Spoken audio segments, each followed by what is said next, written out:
I'm here with Bender.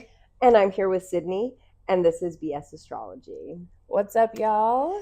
This is episode 7. Episode 7. We've 7 times we've done this. We've made it work.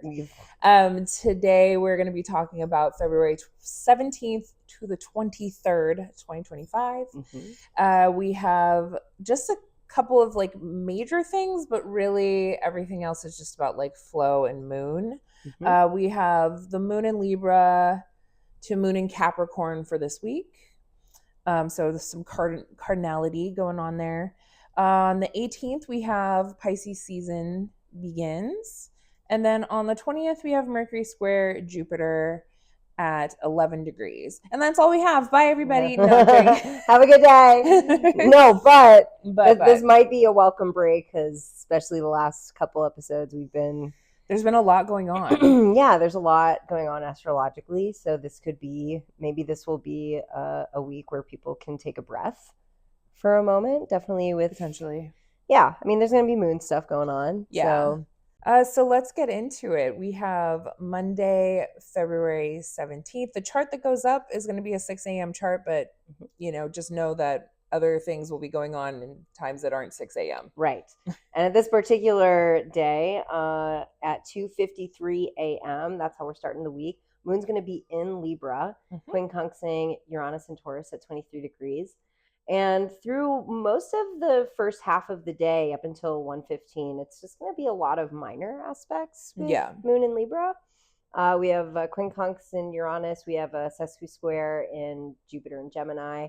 And then at 1:15, there's going to be a quincunx to Neptune at 28 degrees. So these are a lot of minor aspects. But because it's a lot of minor aspects kind of stacking on top of each other, there's still going to be a little bit of discomfort with the moon on that first half of the day. It's like adjusting, frustration, a new adjustment, a little bit more frustration, trying to move ahead, move forward. Yeah. And like just remembering that the moon in Libra like really wants to connect. It really wants to like convene with others. It like needs to relate. And so it kind of feels, or it seems to me that these adjustments are through our desire to relate to others, that we're being pushed to make these sorts of things happen for ourselves, these sorts of adjustments. Like, I want it, but I have to maybe bend the knee a little bit, or I need to be a little bit less this way, or that kind of thing. Fortunately, Libra does like compromise, right? Libra's all about finding the compromise. Libra's also cardinal, so Libra wants to compromise in their way. Yeah. But still, there's just going to be some adjusting in the interest of connection, particularly with that sesqui-square to Jupiter in Gemini.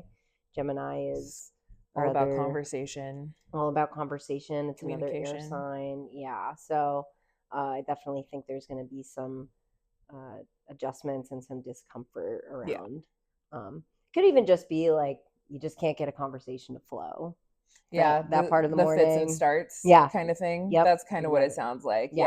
So I don't know, just don't expect to have a really deep, meaningful or productive conversation this first half of the day. You'll probably have a case of the Mondays. I don't think Monday starts off as well as we would want it to.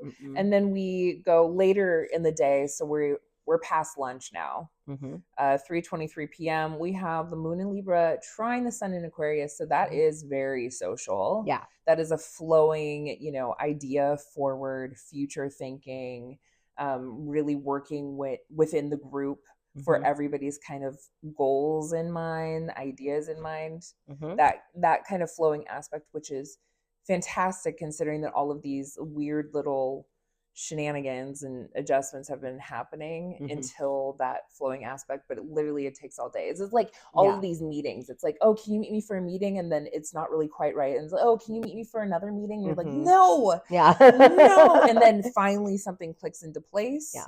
You take your lunch break, you get your blood sugar level again, and then you're ready to have a conversation. Yeah. But and I love seeing Libra and Aquarius together because it is very, very social, collective energy. Yeah, it can be really fun. Yeah. So right after that aspect, we have the void of course, moon for just about an hour. But something that we should know is that during the period of time where the moon in Libra is doing all of this, it is in the path of fire, because that's from 15 Libra to 15 Scorpio.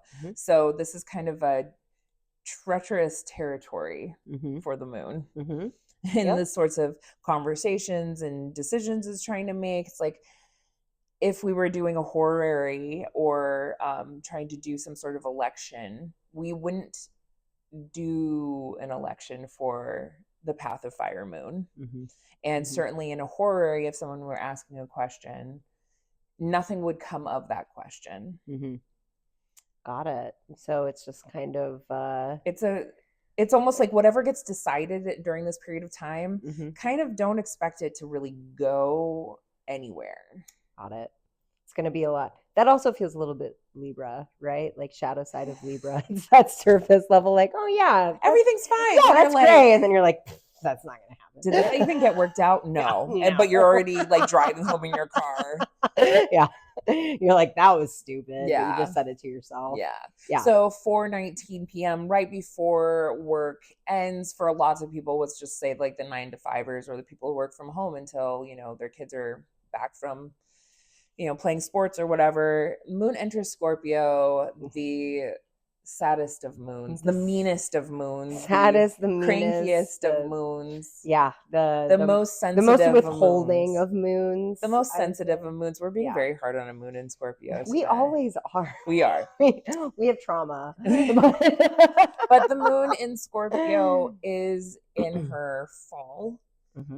She is in a Mars ruled sign.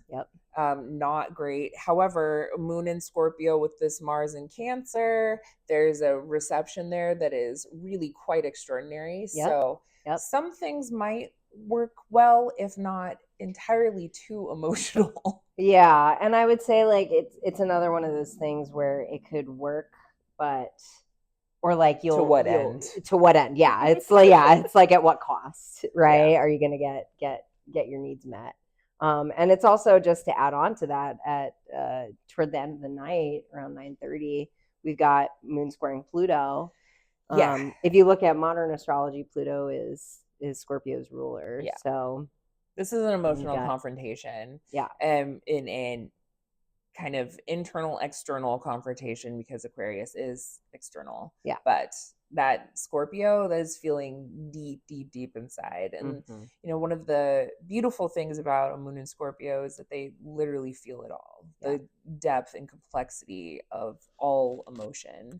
However, they are that sign can be so controlling and manipulative around those sorts of feelings. Well, and I think it can also, even if it doesn't mean to be manipulative, it's so penetrating that I think sometimes Scorpio moon can see feelings or undercurrents that even like a person who might a person who might actually be feeling those feelings doesn't actually realize what's going on with themselves. But moon and Scorpio will know. And it can be very fear forward. And it can be very it can feel very violating, right? When somebody can kind of like penetrating and violating, to feel like somebody can literally see through you. When you can't even see through yourself yet. Right? X-ray vision is a moon in Scorpio. Like they see the deepest aspects. So there's a great power comes with great responsibility.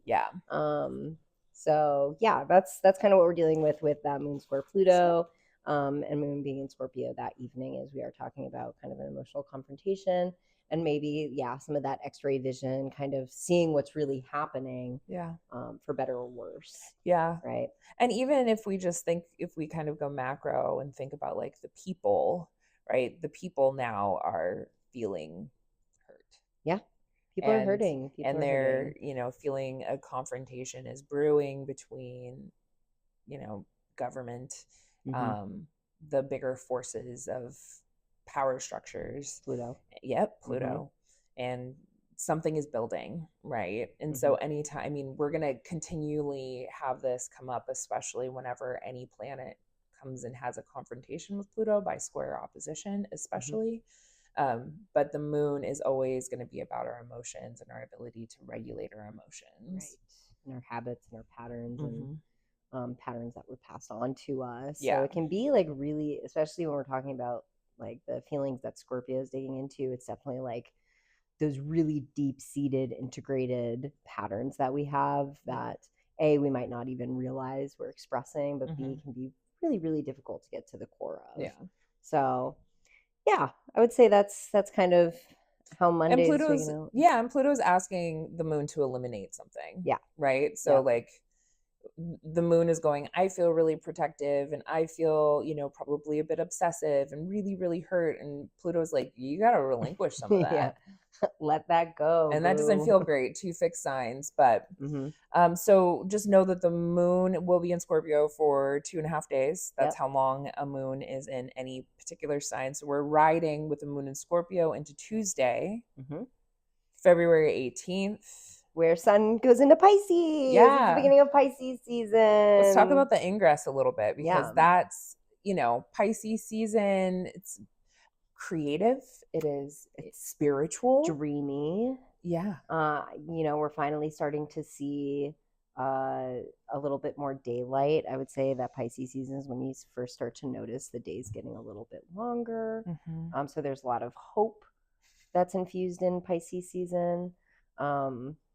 As always, Pisces can be delulu, so there can be some and we have a Pisces pile up right now. Right. So we have the sun in Pisces with Mercury is in Pisces, Saturn is in Pisces, the North Node is in Pisces, and we still have Neptune in Pisces. So if we also kind of go modern for a minute, the sun is now in the sign of its ruler.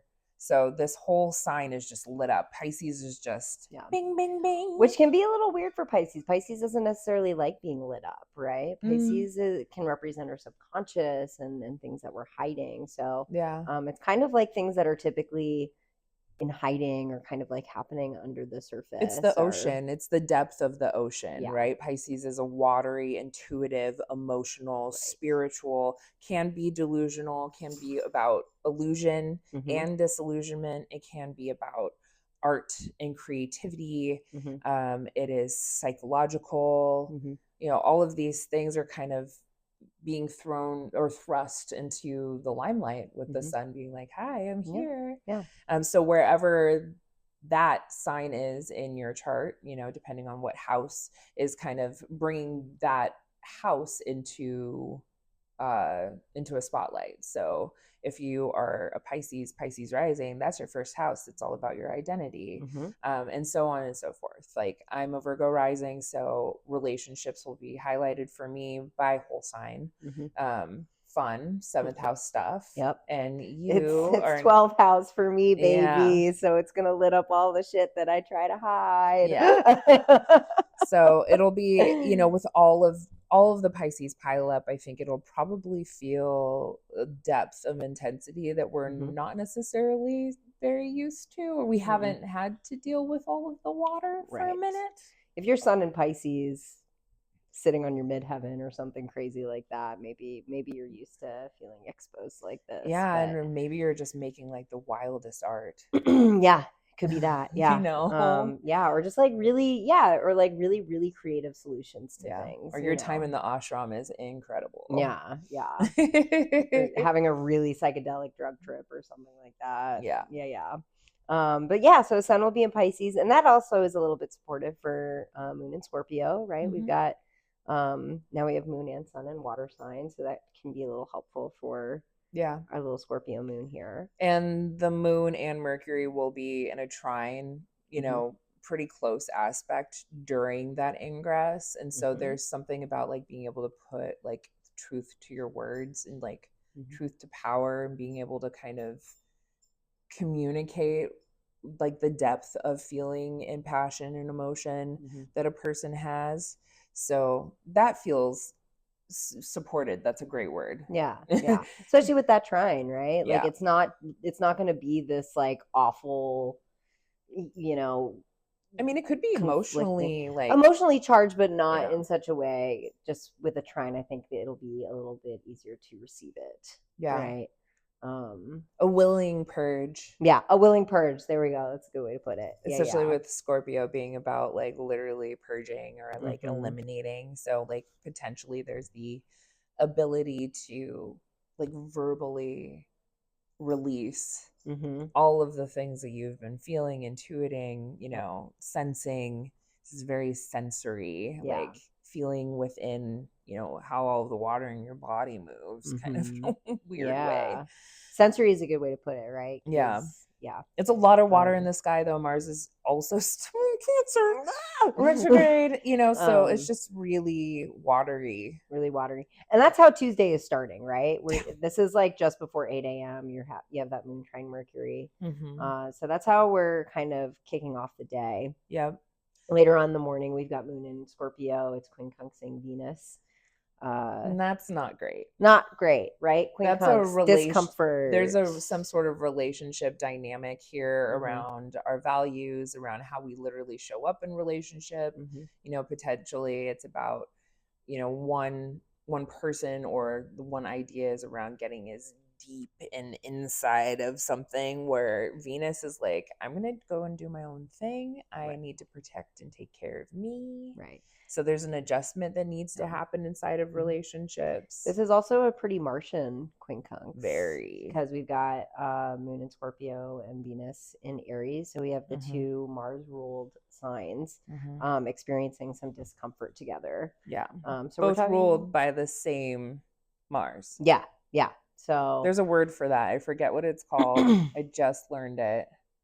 Oh, that's gonna bother me. But it's whenever they're different signs, but they're ruled by the same planet. And it's pretty cool because there is some sort of conversation happening, even though the aspect is not comfortable. Right. Definitely any Martian qualities will be an understood exchange between the two, but they definitely express that Mars energy still pretty differently. I do think with the quincunx and them both being in Martian signs, Mars is about cutting. This is like a cut, a break, a snap, a cyst kind of bursting in one way or the other that's causing this rupture, probably around something not feeling quite right, feeling inconjunct. It feels uncomfy, and so you have to make a move either one way or another. Kind of feeling. I feel like between Scorpio and Aries, I feel like Scorpio, it wants to understand why the cut, right? Like cut needs to happen, but it wants to know why. Whereas Aries is like, don't worry about the why, just cut and run, keep it moving. And that's where the conflict will come in, right? Where but a cut Scorpio is going to want to dwell on it as water signs are wont to do, and Aries, a fire sign, is definitely just burn it off, babe. Go for a run. No conversation needed. So we'll see a little bit of discomfort there. Definitely keep that in mind. And then in the afternoon, moon is moving into a quincunx with Jupiter.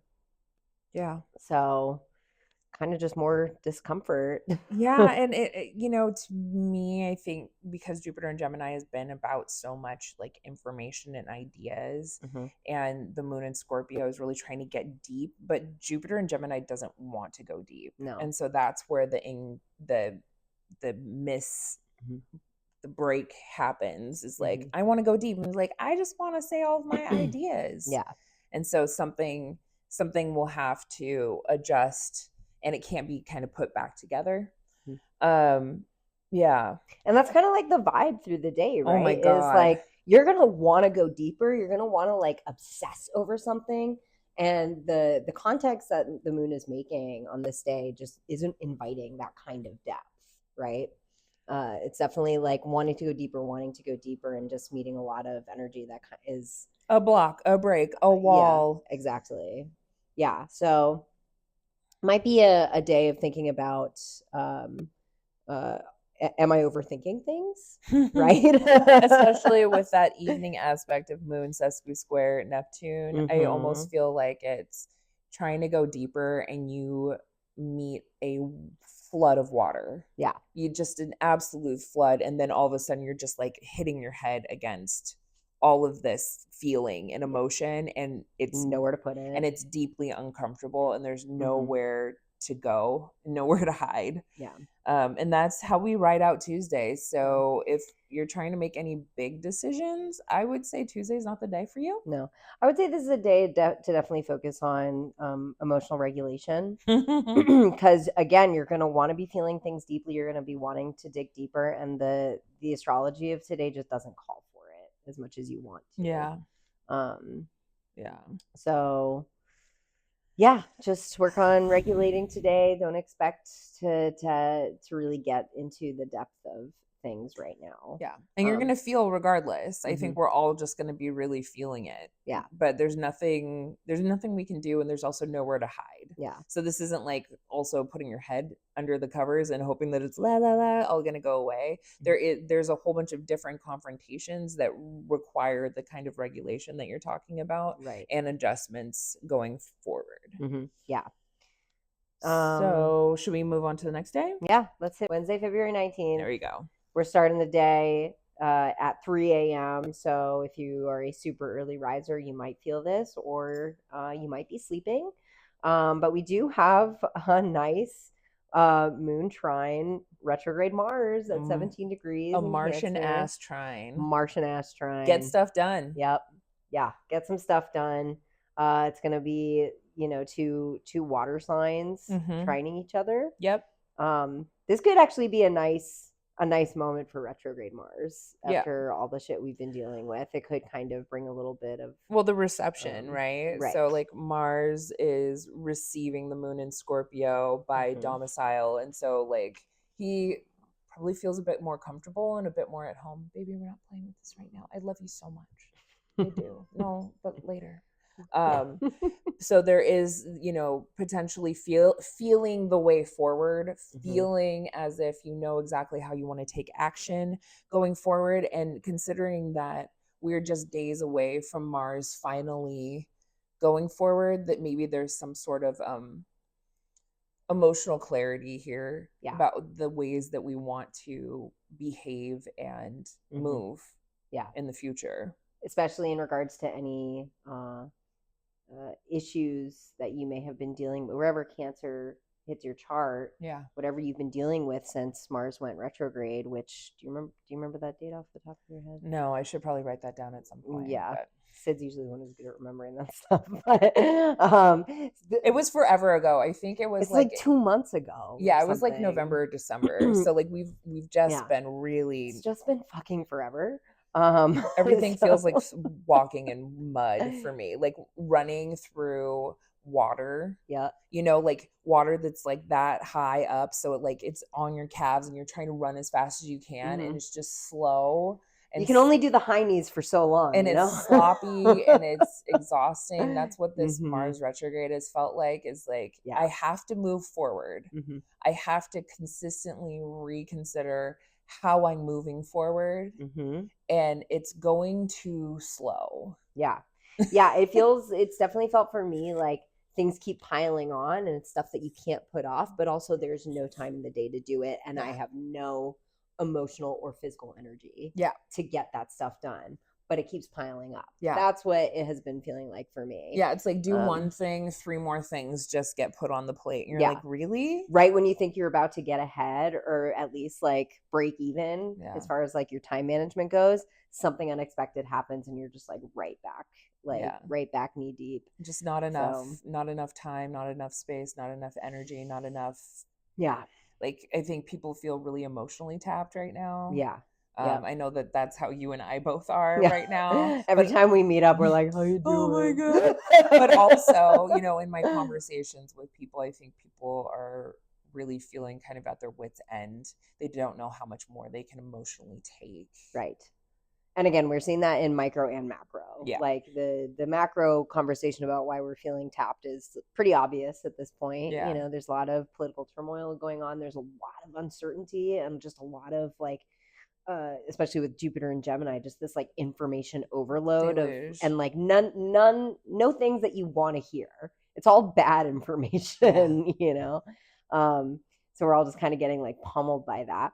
We're also seeing this in micro ways too, and we talked about this in the last episode or episode before that, where Sid and I have been talking about our own personal situations, and it's still kind of the same thing where it's like systems that aren't working, and trying to do what you can to fix the systems, but the yeah, systems aren't shifting in the ways that you need them they're to. stuck in their comfort zones and in a And then you very wonder, Cancerian can I way. actually fix this system or do I need to just leave this system? Yeah. There's, Yeah, find a new home like maybe I'm not on the right crab another. for this shell. Yeah, exactly. Yeah, maybe I need to find a new shell. So hopefully So when Mars does go direct, we'll get a little bit more. But right. we were talking about, I was actually the moon in Scorpio trying Mars retrograde, yeah, which explains why we suddenly were just like, well, let's stuck. just get into it. Uh, But yeah, I do think that moon in Scorpio will be good for that. Like, think about how has Mars retrograde been impacting you? What part of your chart has it been impacting? Because I think this Wednesday, February 19th, at least early in the morning, or maybe pay attention to your dreams that night, that could bring some clarity as far as like what is the core reason of why this Mars retrograde has been a struggle for you personally.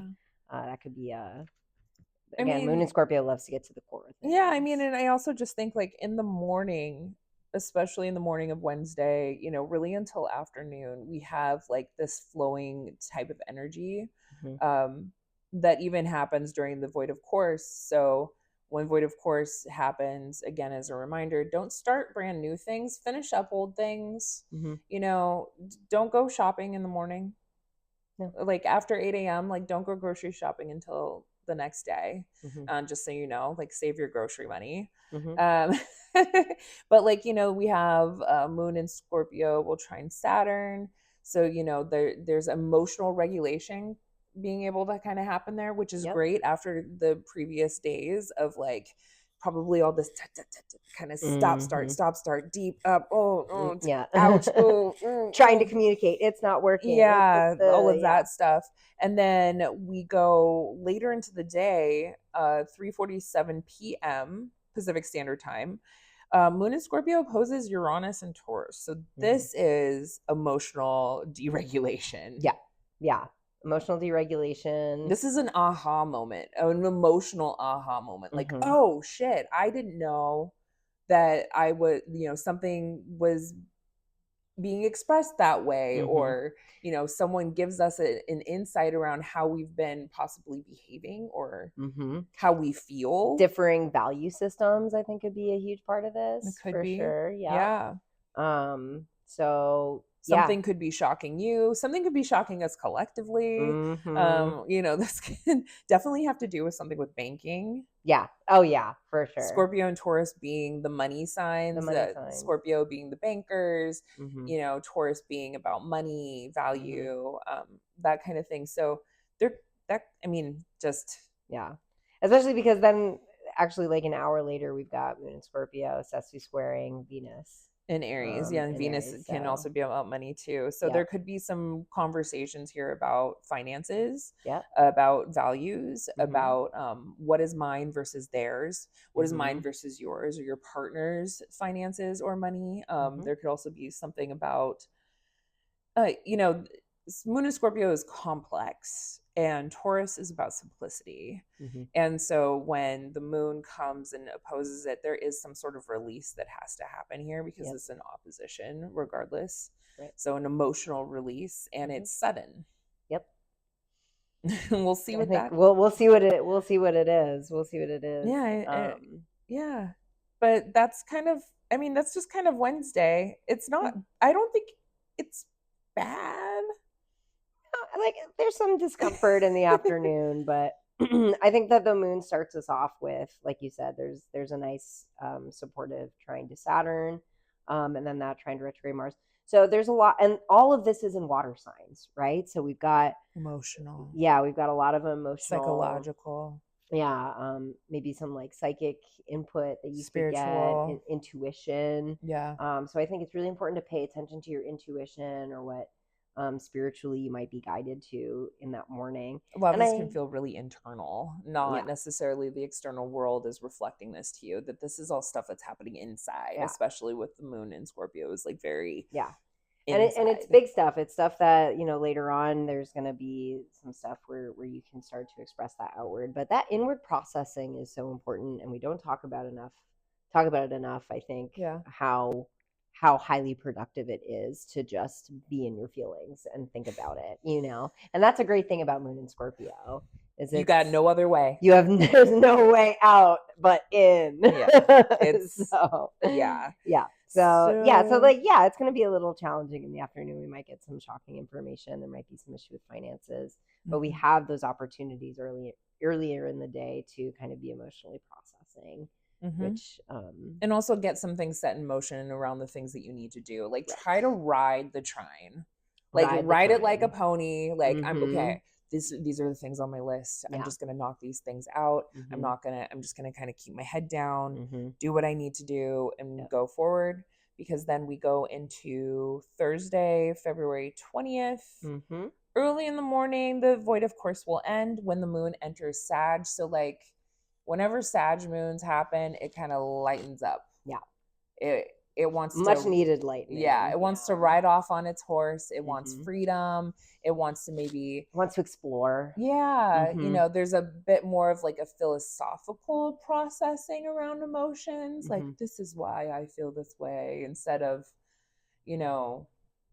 I feel this way. Yeah. It's just, and it's a fire moon, right? And so it is kind of burning through the things a bit quicker than a water moon would, which is about like just kind of churning. Yeah. I like to think of it as like with the Sagittarius, especially like Sagittarius as the philosopher. You come from Scorpio, which is just like you're feeling things in your bones, whereas the Sagittarius moon is literally that like Hamlet holding the skull, right? Where you can kind of like remove yourself from writing your emotions. Dissertation around it. Kind of. So I just felt all these deep feelings, and now I'm going to write about this is what we've learned. Yeah, exactly.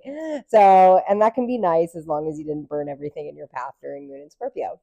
So yeah, I love Sag energy though, because it can be playful. It can be, what is that? Well, especially because it's going to be ruled by that Jupiter and Gemini. Yeah, I was going to say it is playful. Yeah, it is playful. It could be a bit of like some clown energy. There could be some jokes coming through. A little shallow, but like in a nice way. It can be shallow, kind of like skimming the surface a little bit. But also like maybe we need that. Like honestly, we can't just stay in stuck heavy energy the whole time. And so bringing some fire into play, especially when we got all that mutability and all of the Pisces stuff, I think is really useful. Though we do have to acknowledge that moon, once it enters Sag, it's going to start interacting and squaring up with all of these planets, with the sun, with Mercury, with Saturn, all within the first like day and a half. And so there's, stuff here where, emotionally probably feel a bit like dysregulated, I think, because the sun is in Pisces and the moon being in Sagittarius. It's going to ask you to adjust, which is what mutability wants you to do, is just adapt and kind of go with the flow. Literally go with the flow. Right. Yeah. I think the nice thing about Sagittarius interacting with Pisces is there is a chance to kind of put your faith in your higher self, right? I think both have a motivation towards spirituality, and kind of exploring all that is bigger than ourselves, right? So that can be a nice thing. But yeah, definitely still a square. It's still about, a mutable it's square. Like belief. Yeah, exactly. Like something about our beliefs being kind of challenged here a little bit, which honestly, I think we all need our beliefs challenged a little bit, so I can't really be mad about that. And then let's talk about that moon sextile Pluto though, because that's going to happen, mid-morning, 10-11 a.m. And I think it's almost like an entryway into, I don't know, feeling deeper about like what we ultimately believe in, and maybe having a little bit more of a psychological hold as to like why we're doing what we're doing. The moon in Sag has a propensity to philosophize and to want to teach, and that Pluto in Aquarius is about community. and is, Right. I mean, it's also about government and all of that stuff. Mm-hmm. But this could be about laws. Mm-hmm. Could be about laws. Whatever communities you are a part of. I think with Sagittarius, it could even speak to faith systems or faith-based communities that we are part of. I wonder if it has to do with the educational system. I think it could. I think it could. Because Sag is about higher education and Pluto and Aquarius is about structures. Well, and maybe say that for the next day because Moon's going to oppose Jupiter and Gemini the next morning. Yeah. So it could be that too. Yeah.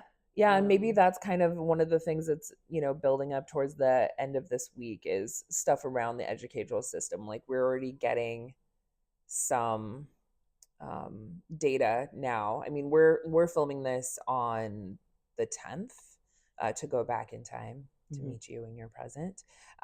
We're filming this on February 10th, and we know that they say that the Department of Education is gone. Fascinating.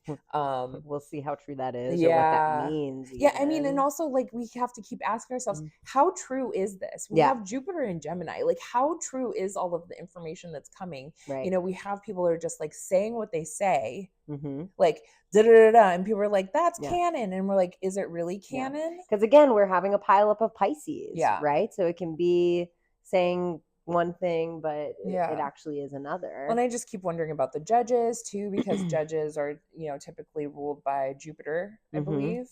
And so we have all of these judges that aren't really acting in the ways that they should be because Jupiter and Gemini is, in its detriment. So they're not working for for anybody's highest good, really. Nope. And we're just kind of watching these systems fail. But sorry, to go back to Moon sextile Pluto, like there's a way in to go deeper, emotionally deeper. And also the people have possibly a way in to like some sort of information around like the structures that we're operating in. And maybe some information is coming out at this time. And then that brings us, and then it brings us to Mercury and Pisces squaring Jupiter and Gemini. So this is one of the only big aspects that has been kind of building to this moment, right? Mercury and Pisces is in its fall and also in its detriment. Yes, Mercury and Pisces is tough. That's the poet. It is the poet that speaks in paintbrush strokes instead of courier new type of succinct, it uses Mercury is color about the for an emotion. Yeah, Mercury is about analytical information, and Pisces not interested in it. Does not give a shit about that, right? We're talking about like abstract creative expression of information. For sure. It's the poet's, like, that is the signature place for a poet to kind of operate from is Mercury in Pisces. Kurt Cobain had Mercury in Pisces, and like his words are flow, and maybe if you were to just look at the sentence on the page, you'd be like, but you hear all of it in a song, and all of a sudden it conveys this well of feeling simultaneously. And so you have this Mercury in Pisces kind of doing that. It wants to operate within this limitless place, this Piscean place. And then it's going to square up with Jupiter and Gemini. It's squaring up with its ruler, right? Mercury is squaring up with Jupiter and Gemini. Oh, no, Jupiter and Gemini is squaring up with its ruler. Sorry. Mercury and Pisces, and they can switch signs. And so there is something working here around information and data and conversation and processing that from the surface looks like a full-on mess.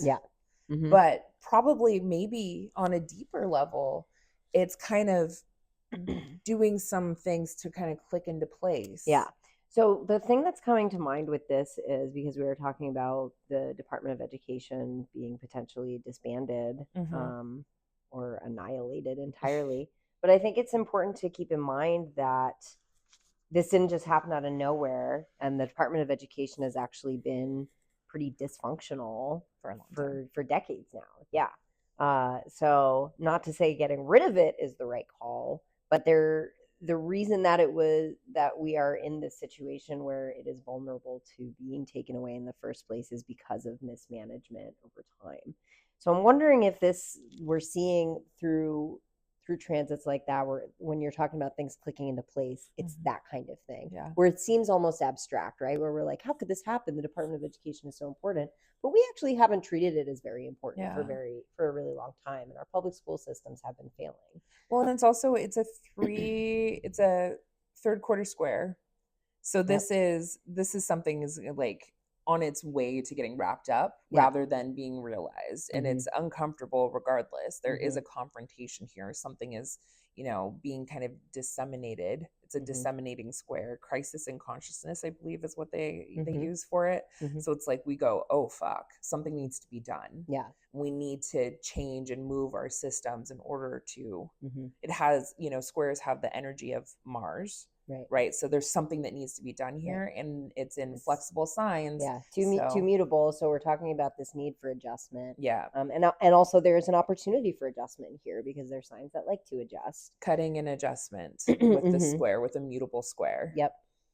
So that's kind of that's like the biggie. Yeah. Like Thursday is going to be a bigger day. Yeah. I think as far as definitely exchanging information and things like that. And so we just kind of ride with that square.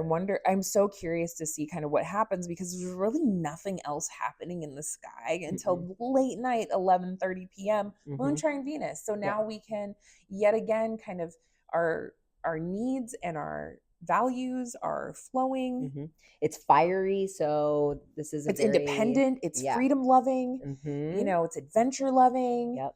So it's like new frontier, kind of what that kind of feels like. So it's like something about this weird mutable cutting square perhaps it has this ability to then have us pushed. It's almost cutting the ropes, right? And all of a sudden we have a little bit more freedom. The horses, the moon and Sag, galloping horses, gets to kind of move forward with this new way of being, this new value system. So let's hope for the best. We do know that the astrology through the first half of the year is really rough and challenging. And so, with all the mutability that's happening, we're being asked to just flow with it, to kind of just rock and rumble with it. We don't get to just kind of dig our heels in the sand and be like, this is where we are. That's not what we're being asked to do right now. We're being asked to flow, especially with Pisces season. We're being asked to flow in rapid water. Just like being asked to flow in water that's kind of like knocking us around a little bit. The other curious thing that I have about the moon trine Venus, because again we've talked about this in other episodes, how trines are nice and they're flowing, but what's going on with those planets in particular. And I think it's a little interesting because Venus is still going to be in Aries, which is a little bit of a selfish Venus. It's under detriment. So we're talking about moon trine Venus in this moment. It's definitely freedom loving, and it can definitely be like paving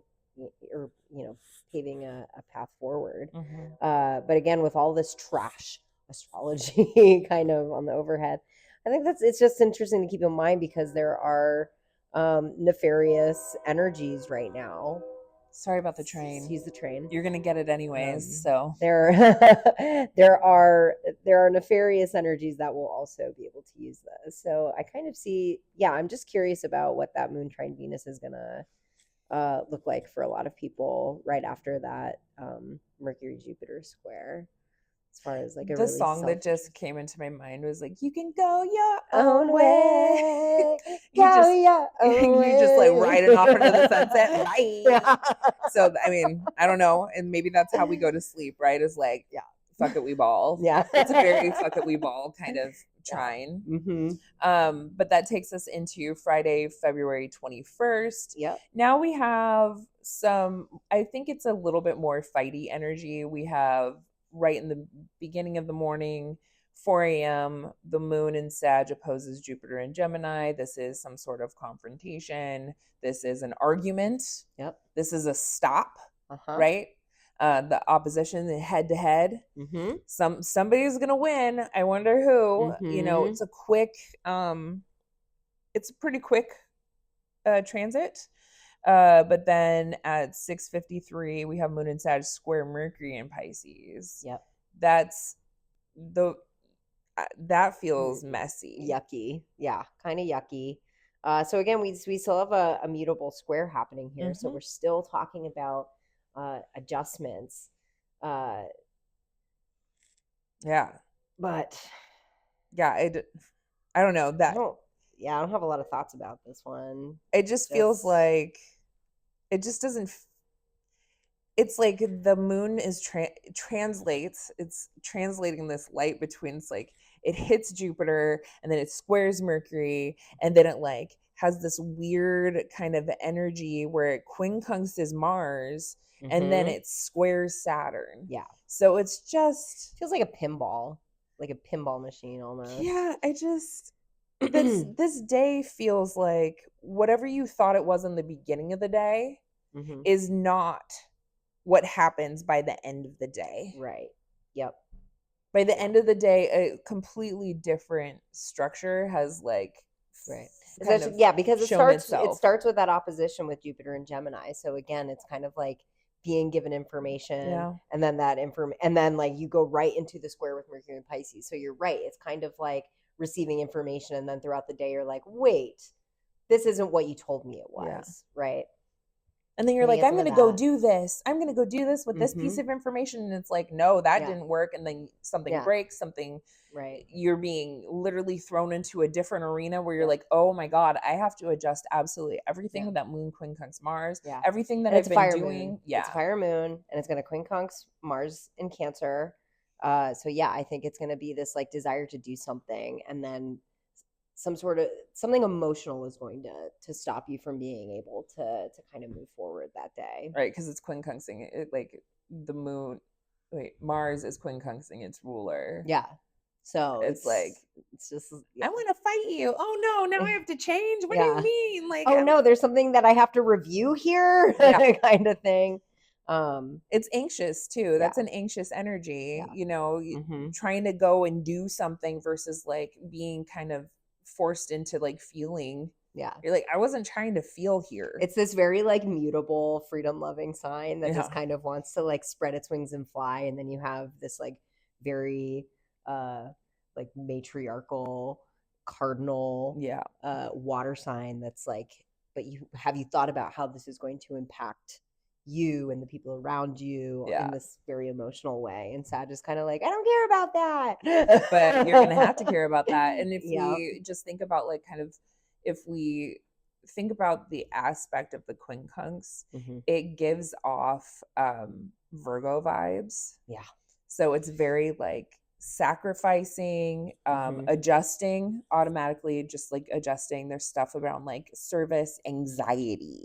It's like that is probably the biggest word about the quincunx is like there's an anxiety because you can't see the whole picture. You can't see the whole picture and you can't, it's not just like there's a lesson to be learned and then you'll be able to move forward. No, it's a constant adjustment. There is no like it breaks into place. Yeah. It's so funny. No, that's not what quincunxes do. Continual compromise. Yeah. So there's definitely gonna have to be a compromise between like what you want to do and what you want to explore versus your emotional patterns and those kinds of things. Always great for a Friday afternoon, as you're trying to wrap up your work day. Yeah, exactly right.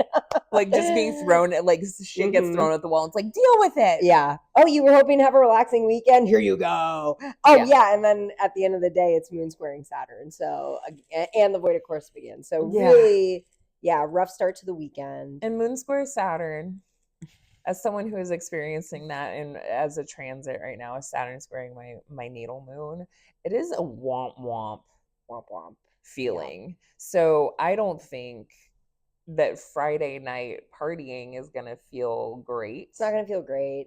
I would say, especially, I don't know, as soon as you said that, my first thought was if you potentially have a drinking problem or something. This is not the day. This is not the day to go out. It's not the day to engage with that because I just think it's like it's girls crying in the bathroom. Yeah, exactly. Yep, it's girls crying in the bathroom, and they're like, especially with squaring Saturn and Pisces, it's like girls crying in the bathroom. Yeah, but they're so drunk already by that point. They're like, and you can't even understand what they're saying.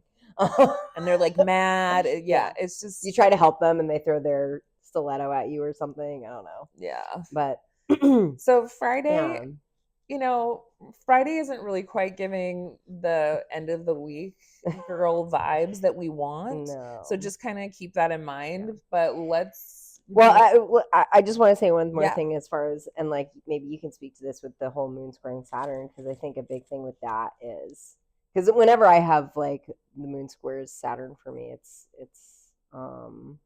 there's like a sense of safety feeling compromised a little bit, or just Mm-hmm. feeling like, yeah, like the things that make you feel safe and make you feel Mm-hmm. that feel constant for you will maybe not in those that little bit of time won't make you feel safe.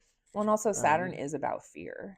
yeah, yeah, Like it is a planet that deals with like exactly. fear and limitation. Mm-hmm. And so like when the moon comes and hits it from the side, Mm-hmm. it's like, Yeah, hey, yeah, he freaked out yet, buddy? And yeah. you're like, I am freaked It can out. literally be like internal, like fear coming from within, like the Yeah. enemy's inside the house almost, Yeah. So it can be dealing with issues of mothers, family, whatever your home situation is. That's what happens with like Moon Saturn, Mm-hmm. like tough Parenting, contacts. mother, Yeah, father, for exactly. sure. Moon and Yeah. Saturn. Yeah. So whatever crap you've dealt with throughout Friday, by Friday evening, it's definitely going to be that like, Hitting your emotional limit. yeah, for sure. Yeah. Because Saturn is the limit. Yeah. And Saturn is Moon and Sag, the limit does not the exist. the limit does not exist. It's true. And so all of a sudden it's not feeling like it can spread its wings, and Mhm. instead it's like, okay, well, I guess I'm just gonna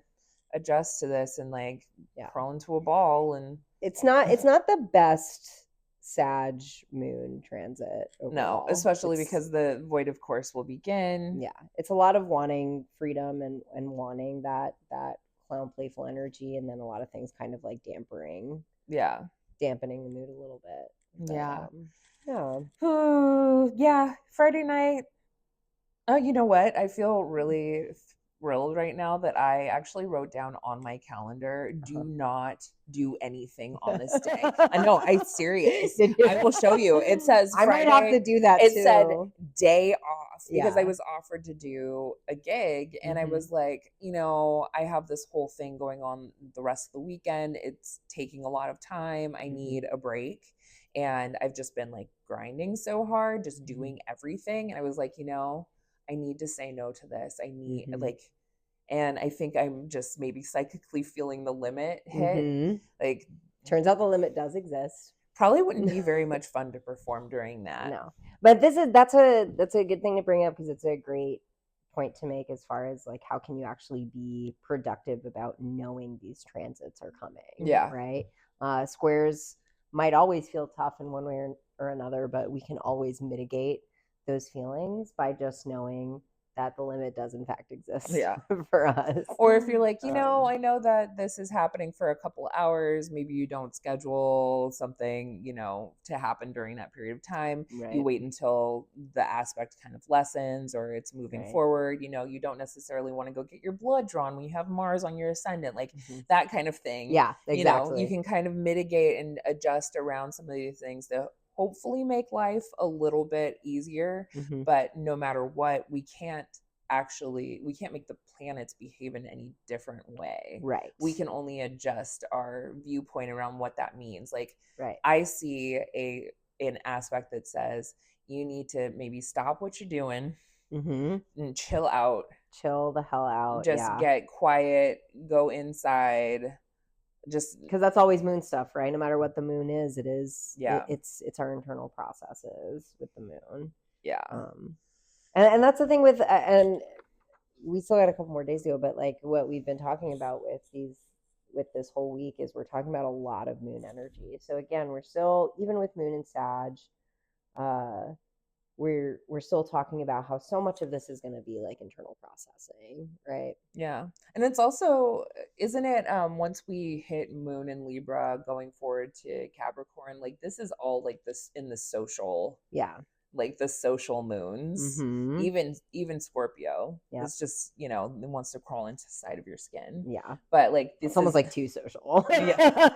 They were just dealing with like all of these like kind of society things. These are less internal, these are more external, pressed out into the world above the horizon to be dealt with. And so there is a lot of I think there's going to be a lot of processing that we do as a population in various places that is going to feel, I actually kind of feel like this week is going to feel pretty quick.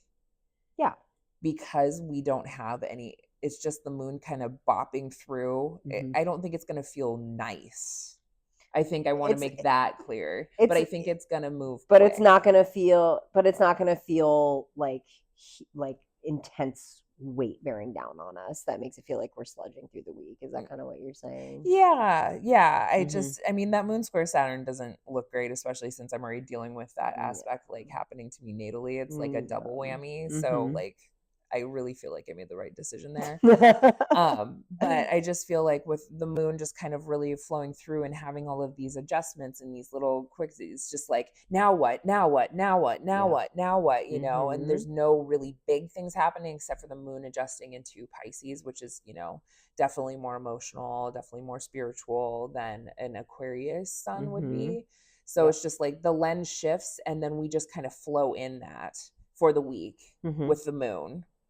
But then let's talk about Saturday, February 22nd. Yep. This is, I mean, there's only 3 things written on here. And it's also very uncomfortable. Yeah. So moon and Sag, you know, it finishes off with a bang. We have another quincunx. So again, that constant discomfort and compromise. It's going to be quincunxing with Uranus and Taurus. Shock. So yeah, another shock. Again, we're dealing with a really fiery sign that again likes freedom, likes exploration, and it's going to be quincunxing with a sign that really enjoys consistency and predictability. I wonder if it has to do with flight. It could be, because Sag can be about travel, around like planes international and travel. Yeah, planes in general, and Uranus, or just like international relations. Stuff with foreigners. Yeah. Well, I mean, moon quincunx Uranus can also be just like insightful. Yeah, just like really insightful. Like there's some sort of like brilliance there that you can't quite put your finger on. But again, middle of the morning, it doesn't even really matter. Like maybe these some weird jagged dreams. We go into the afternoon, we kind of ride with that energy. And if to me, like when I think about what that energy feels like, it's almost like jagged energy, just kind of, and it's just like holding all morning. And then we go into moon square Neptune. That is confusion, emotional confusion, emotional disillusionment. Neptune at that very last. It's and we're also at the end of. So again, this is kind of part of what is telling Neptune's story, and we're kind of getting to the end of Neptune's story in Pisces.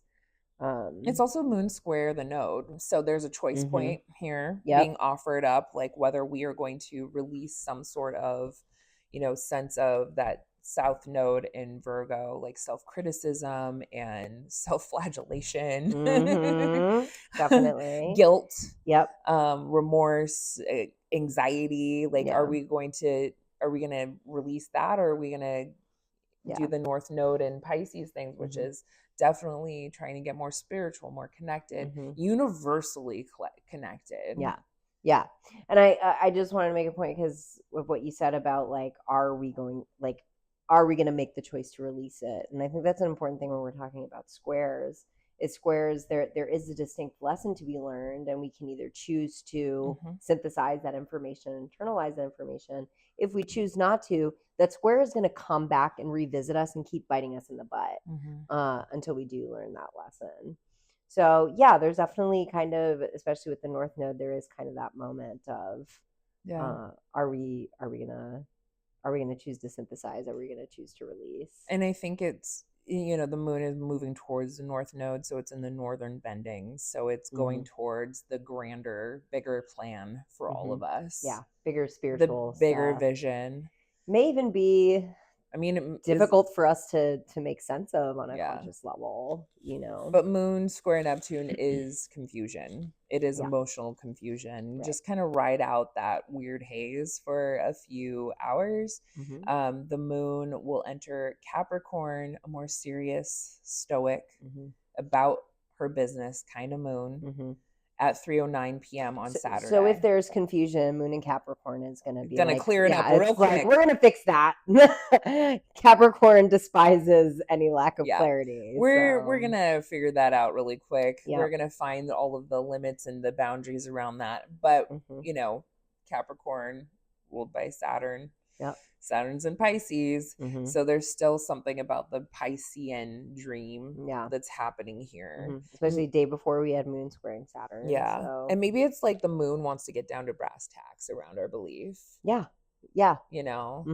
Capricorn wants to like find the boundary. Yeah. What is the boundary? And we started off the week with Moon Libra moving into Moon in Scorpio. So we went into this like really just like digging into these depths, right? And now we're kind of ending the week in Capricorn where it's kind of like, okay, we just processed a lot and now we need to wrap it up. Yeah, let's make this happen, guys. Like it's showtime kind of thing. Yeah. So, which is good. I think that's good. If this ends up being a little bit of an emotionally volatile week for you, there's some hope that Saturn's sign is going to come in and on Saturn's day, that's right, be about your business. It's going to come in and say, okay, let's clean this up a little bit. I mean, God willing, or God is willing. So then we go into, but there aren't a lot of like, those are really the only 3 aspects that are happening on Saturday. So we can almost expect there just to not really be a lot going on. So if there is emotional processing that you have to do, this is kind of the day to do it. Yeah. You'll have the time. Yeah. There's not going to be too much weighing down on you other than the fact that Moon is in Capricorn, which is going to move you to be productive. Yeah. But you'll have the time, you'll have the space. There's not going to be any big surprises through the rest of the day. Yeah. Yeah. So that takes us into Sunday, February 23rd, Moon in Capricorn, sextile Sun in Pisces. I like the sextile. Yeah. The sextile is like putting your dream into action. And we talked about Capricorn and Pisces contacts before, and I love Capricorn and Pisces when they interact with each other because, again, it's like we've got the ideal, we've got the dream, and Capricorn loves having a dream that it can bring down to reality. The vision board. It is the vision board. Stabilizing the vision, like making your dreams a reality, because Capricorn is about reality. Saturn is about reality. So there's something very, there's something about being able to move forward with our vision. Yeah. I think here. It's very optimistic, I think. Yeah. Yeah. It's like Pisces, I see what you're dreaming about here. What if I told you we could really do that? Right. Yeah. Like that's what that one's possible. That dream is possible. So, middle of the night aspect, but still we like that aspect because that energy with the moon and sun, or it's going to hold for a few hours. 7 a.m. Hopefully no one's awake. Moon, Sesqui square, Uranus. This is some sort of emotional frustration, some sort of shock that feels, like you can't really quite wrestle out of it potentially for a bit. Yep. Sesqui squares are a square and a half. So it's like a fight and a frustration together. It's almost like you're fighting someone and someone else keeps thumping you on the forehead. Yep. And you're like, which thing do I deal with? And it's both in earth signs. Yeah. Right. So there's some real there's something about stability, there's something about reality, there's something tangible about tangible energy. This isn't like abstract. It really could literally be somebody on the head, right? So I would guess, my hope is that this wouldn't be a really present or conscious energy for you unless you're like getting up early to go to church or something like that. And then 8:57 9 a.m. I don't even I write down the exact times. This is my Virgo rising. I need to knock it off. 9 a.m. Mercury in Pisces, trine Mars in Cancer at 17. I like this aspect too. This is like, going forward and making moves and action on your vision. Yep. This is, it can be very sweet. it's I like think. poetry in motion. Yeah. You know? Mm-hmm. So I like that one in terms of if you're a poet or if you're like I was gonna say you could making art. even just like whispering sweet nothings. Yeah. It feels like ballet. Yep. You know, like water ballet even. And again, I think that we're starting to, because again, we're like, this is the big news of Sunday, is that we are so close to the end of Mars retrograde here. And so this aspect, Mercury in Pisces trining retrograde Mars in Cancer, this is going to be another little bit that kind of helps us kind of wrap up the story that Mars retrograde in Cancer has been telling us. But it's like, it's a nice wrap up, right? It's kind of like, there's like a spiritual lesson in what we've been going through. Exactly. And Mercury in Pisces knows what that spiritual lesson is. And it'll offer it to you in a nice, sweet, beautiful way. Yeah. I think. And maybe a more of an intuitive realization around what Mars in Pisces is, I mean, not Mars in Pisces, Mars in Cancer has been trying to kind of do for us. Because we can also think about the planets kind of working for us in a way, like these transits in our own charts are offering up opportunities for us to shift, grow, change, evolve in various ways. And so that's why we're confronted with these various energies for us to move through.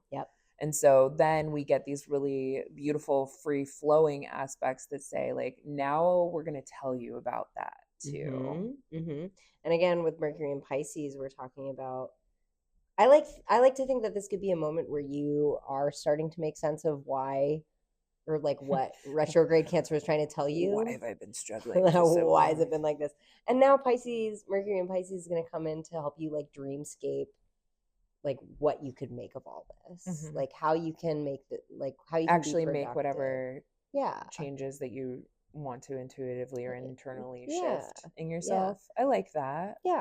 I like that. So that could be a nice little moment. Yeah. But then we have moon to make up for the rest of the moon square Venus. So I think that this aspect feels like women fighting. You know, moon square Venus is Venus in Aries. It's a cardinal. It's a cardinal. So it needs to take some sort of action. And it's going to be right there out in the open. Moon and Cap wants to get really real, and Venus and Aries just wants to do what it wants. Exactly. And so could it work out? My guess is that Capricorn is definitely going to be trying to rein in Aries and be like, okay, it's not all about you. There's other things to consider here. And Venus and Aries is going to be like, I don't wanna. You know? It's a quick aspect though, a couple hours long. So, you know, just if something comes up, especially around relationship, around money, around our sense of security and stability, around like values and finances, pay attention to what that is holding for you. Pay attention and maybe hold the bigger conversation for another moment. It's just going to be a little bit of a conflictual moment.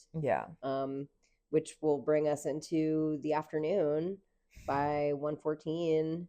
We're gonna have Moon quincunxing Jupiter in Gemini again. Man, Jupiter's getting a lot of crappy transits to it lately, huh? But like it's almost like the Moon in Capricorn wants Jupiter and Gemini to whittle down its options. It's like, no, I need you to just tell me the thing that actually matters here. And then Jupiter and Gemini is like, but what about this and this and this and Moon this, and Cap is like, no. I said whittle. I said, but again, this is the quincunx, so it's just like a constant adjustment. So it's gonna be this kind of like ping pong in your head of like, but what about this? What about this? What about this? And the Moon in Capricorn continuously being like, it's like brass tacks. It's like, no, that doesn't matter. No, that doesn't matter. No, that doesn't matter. Like, what is the core issue here? So definitely a little bit of like sifting and sorting. And there's also a too much kind of thing to it too, because Jupiter is about extravagance, more. So this can be a little bit more anxiety around the choices that you need to make in order to secure your own stability and security. And trying to get real Capricorn, Saturn, get real with the information that's being offered you. So, and then we have, and then we're number of hours for you to sit with that information. 10:31 p.m. our last aspect of this episode and also of the week. Moon opposes retrograde Mars at 17 degrees. Yep. Moon Mars. So Moon Mars. Want to fight? They sure do. So again, we've got a cardinal opposition happening here. It's Capricorn and Cancer. Outer life versus inner life. Yeah, responsibility versus emotional security. Right. They do not jive. They're both internal. Yep. They're both internal. This is and like yin. I think they can jive, but that balance really has to be struck with that opposition. Where you're like, I am responsible for my own emotions. Right. Not for yours. Right. There's something about that here. And I'm not going to ask responsibility, you, right? Yeah, Capricorn and Moon is about our responsibilities. Yeah. And it's kind of like holding Mars and Cancer's feet to the fire a little bit, I think. And again, we're getting right toward the end of this Mars retrograde story. So again, keep that in mind when we're talking about earlier in the day, we were able to kind of dreamscape with Mercury and Pisces about, what we can do with all this energy. And then by the time the day is ending, it's kind of like, okay, like dream's over. Yeah. What do you actually need to do in order to kind of make those dreams a reality, right? Because again, we're talking about the very early morning when you're probably going to be sleeping is when we see that moon sextile sun between Capricorn and Pisces. Holding the dream forward. Yeah, moving the dream forward. And then it kind of ends with Capricorn moon looking to retrograde Mars and being like, okay, we want to make this dream a reality. What are you going to do about it? It can also be an injury aspect. Oh, yeah. Mars coming up to hit the moon, which is the body, can be the body, depending on how this is represented in your chart or in anybody's chart. Really is like this could literally be something taking you out your knees. Yeah. Personally, I really, as a Martian myself, I enjoy Mars moon transits. It's personally. It's fighty. And at the end of it, and it really is like, so what are you going to do about it? Where people stand, at least I think by the end of any of the squares and oppositions, it's not comfortable. No, it's not comfortable, but it's honest. Yeah. Right. And Moon and Mars both about the night team, so yeah, right. They're on the same team. They just got different ideas about how they're going to get there. Yeah. Which actually is kind of the bigger story that's happening with a lot of us, right? Oh, man. We're just humans all on the same team and have different visions of how to go forward. And here we are, just Moon Marsing our way through. Yeah, Moon Marsing our way through it. And so that's how the week ends, which means that your week is going to begin with Moon still in Capricorn. Yeah. The Monday after that, but this is how we're wrapping up for this week. Yeah, just try to roll with the punches. Yeah, I think as we talk through it, I'm like, okay, I just gotta roll through the punches. Occasionally, you're gonna want to curl up in a ball. Yep, there's gonna be a lot of internal emotional stuff going on, and that's okay. That's okay. This too shall pass. I think that is a part of this message for this week. I'm feeling like a wrapping up energy of this week. I mean, because of how much Mars is kind of in play here, as he's getting ready to stationing to go direct by the end of this week. So and making lots of contact with planets on his way there. Hey, I'm meeting up with you. Also, that feels very Cancer, where it's just he's just been hanging out and lounging, and he's like, oh, I have these things I gotta do. I guess I should get up and do that. So but then going forward into the next week, Mars will be turned around, going over some old territory. Some old stories are going to come up. So as you're processing this week, I think that this is a good time to kind of wonder what the lessons of Mars retrograde in Cancer has been for you. Yep. Because that old territory is going to be hung out with in the next few weeks. Yeah. So old stories getting wrapped up so we can go forward. Yeah, definitely a good week to start thinking about the lessons of this Mars retrograde. Of our winter. We can finally stop just like living it, and maybe now we can start processing it. Yeah. By this week. So, yep. But we'll see. We'll see what happens. All right, y'all. Well, thank you for joining us. Thank you. It's been lovely. As always. We're doing it. We're here. Peace.